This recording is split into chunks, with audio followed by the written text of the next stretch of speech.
नमस्कार मित्रांनो, पुन्हा एकदा भाई देवघरे सडेतोडमध्ये. मित्रांनो, आजचा विषय आहे आरक्षण.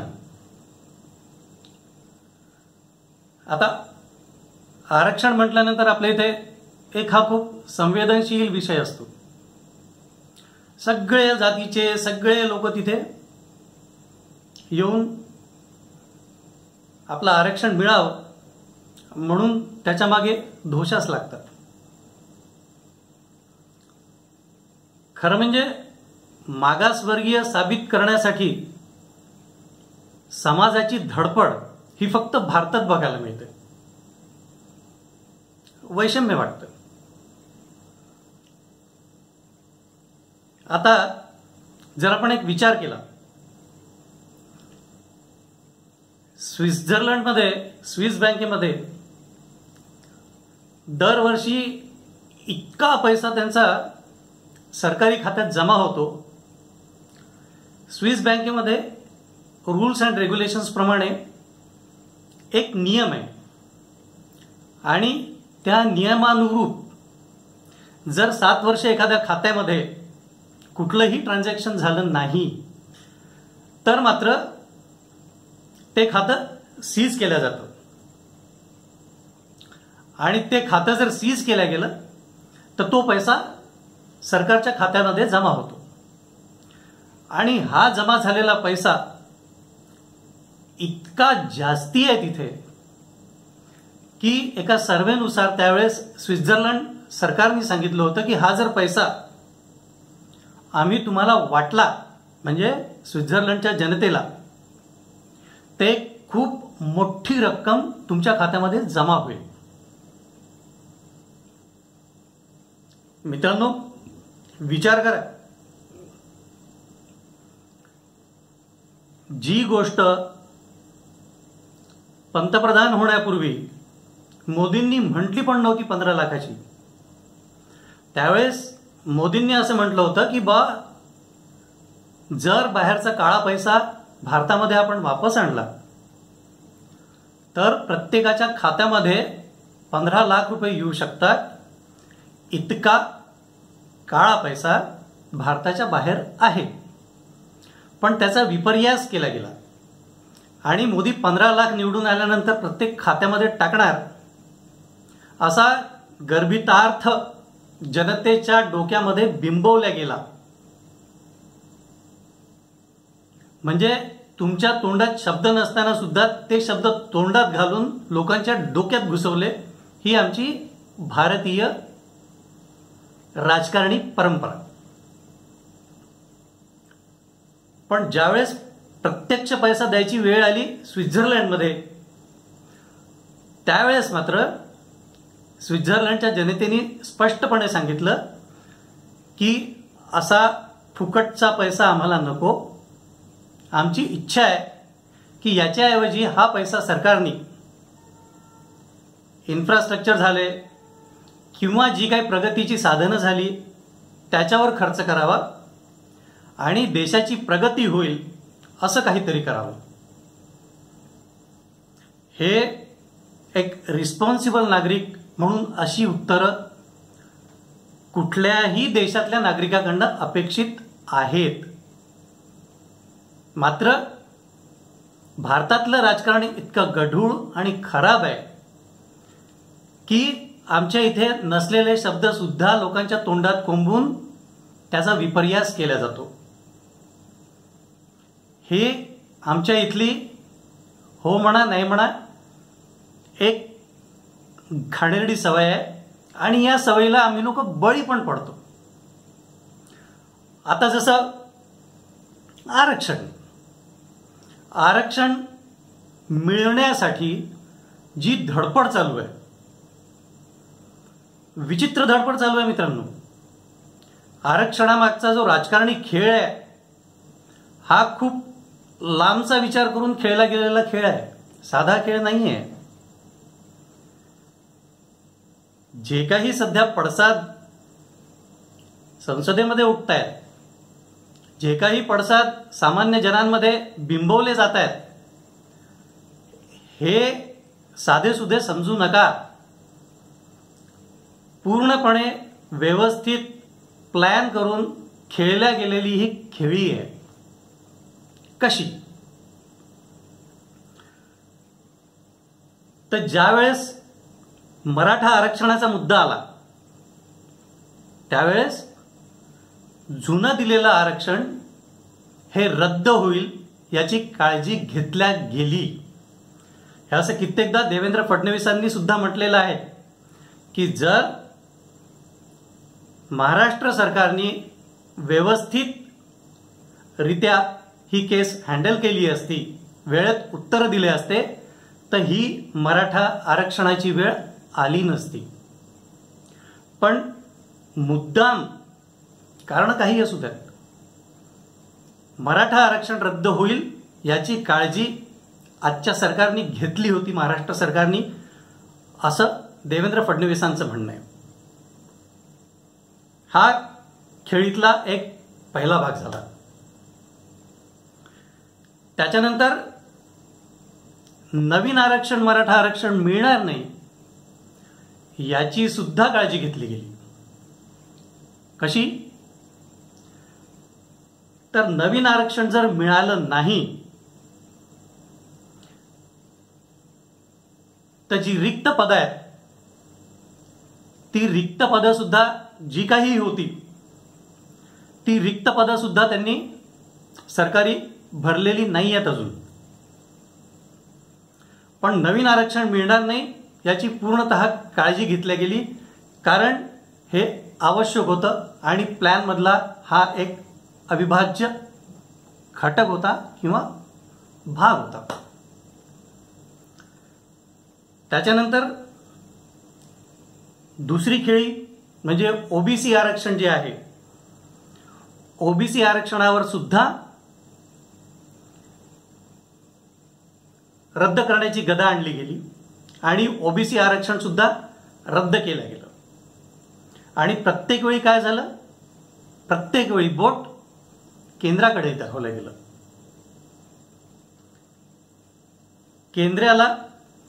केंद्र सरकारला बदनाम करण्याचा हा मनसुबा अजूनही चालू आहे आणि चालतोय.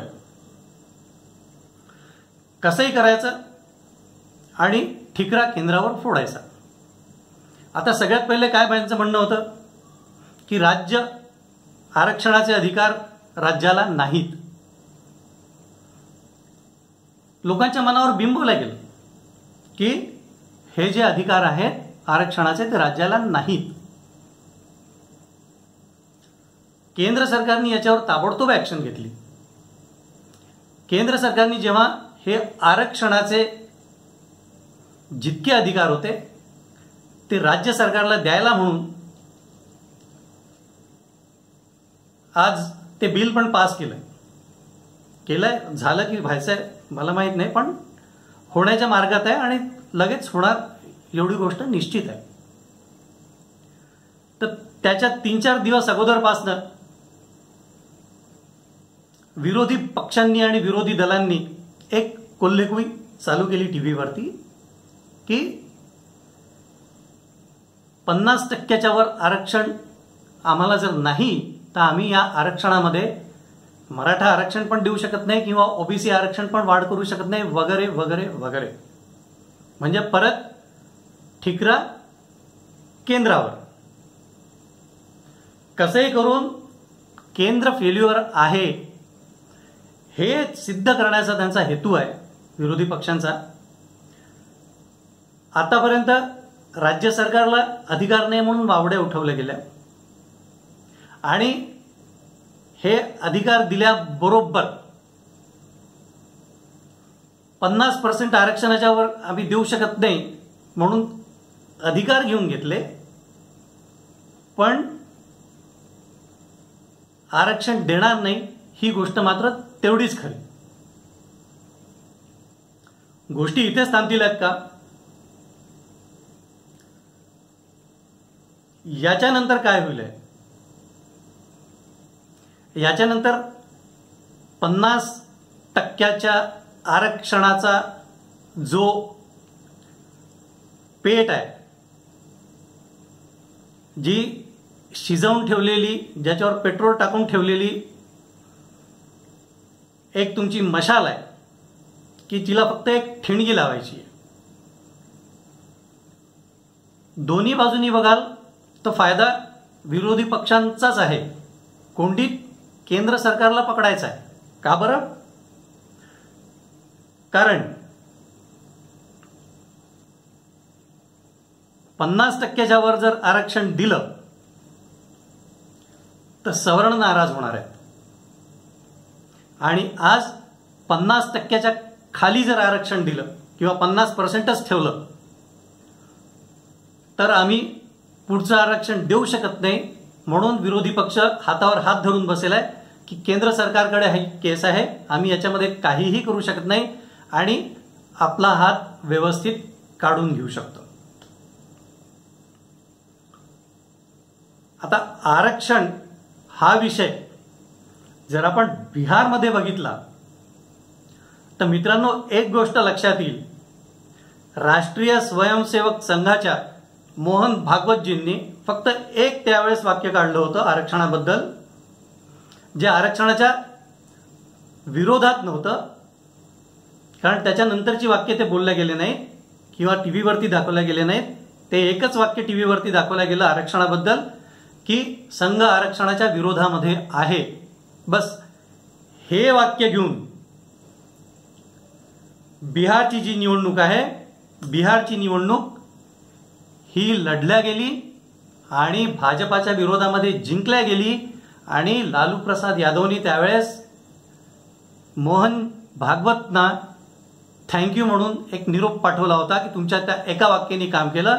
आणि आज आरक्षण हा जो प्रकार आहे, हा आरक्षण प्रकार आम्हाला जिंकून द्यायला फायदेशीर ठरला.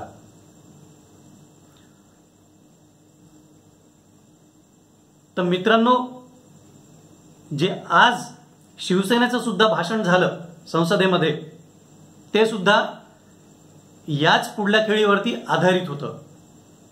आता पुढच्या 5 वर्षी 5 राज्यांमध्ये निवडणुका आहेत आणि त्या निवडणुकांमध्ये केंद्र सरकारला कोंडीत पकडायला आणि केंद्र सरकारकडून वदवून घ्यायला ही सगळी खेळी सुरू आहे. कुठल्याही परिस्थितीमध्ये 50%च्या वर जर आरक्षण केंद्र सरकारने दिलं तर सवर्ण वर्ग नाराज होणार आहे आणि 50%च ठेवलं तर आम्ही आरक्षण देऊ शकत नाही. म्हणून मराठा आणि ओबीसी ही मतं कट करायला विपक्षी दल टपून बसलेलं आहे. पुढलं वर्ष 2022 खूप महत्वाचं आहे आणि ह्या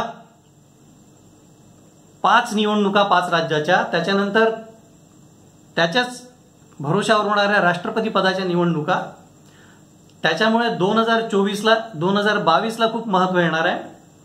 आणि ह्याचा जो इम्पॅक्ट आहे, हा इम्पॅक्ट मात्र आपल्याला 2024च्या निवडणुकांसाठी ही एक नांदी ठरेल की 2024 मध्ये सुद्धा काय होणार आहे.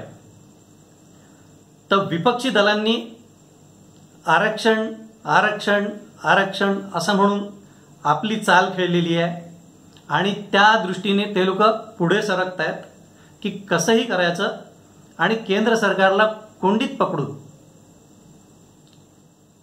एक तर सवर्ण नाराज होतील अशी व्यवस्था करायची, नाही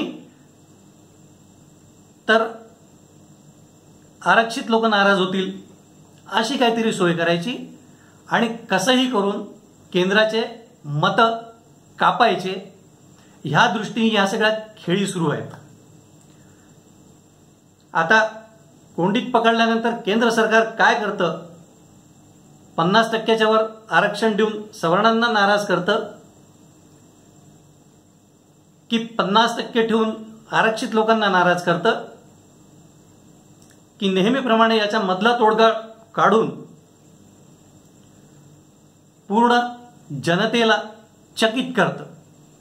कारण एकदा तुम्हाला माहिती आहे की मोदी सरकारने सवर्णांना 10% आरक्षण देऊन एक मास्टर स्ट्रोक खेळला होता आणि सवर्णांचे मतं आपल्याकडे घ्यायला त्यांनी एक खूप सुंदर खेळी खेळली होती आणि जी सगळ्यांना चकित करून गेली. आता याही वेळेस पाहायचं की केंद्र सरकार ह्या विषयावर, या कैचित सापडलेल्या अडकित्त्यामध्ये अडकलेल्या सुपारीच्या किती खांड करतं, सुपारी तशीच ठेवतं की त्याचे ठिकरे ठिकरे करून परत विपक्षांना अंगावर मारतं आणि लोकांना चकित करून परत काहीतरी एक नवीन यातनं सोल्युशन काढतं. हे बघणं निश्चित एक मनोरंजक ठरेल, एक लोकांना धडा राहील आणि विपक्षी दलाच्या खेळलेल्या चालीला जो काही त्यांनी शह दिलेला आहे त्याला केंद्र सरकार काटशह कसा देतं हे बघणं अतिशय मनोरंजक ठरेल. मित्रांनो, हा व्हिडिओ मी इथेच थांबवतोय. कसा वाटला निश्चित लाईक करा, कळवाल, सांगाल आणि शेअर, लाईक आणि सबस्क्राईब करायला विसरू नका. धन्यवाद.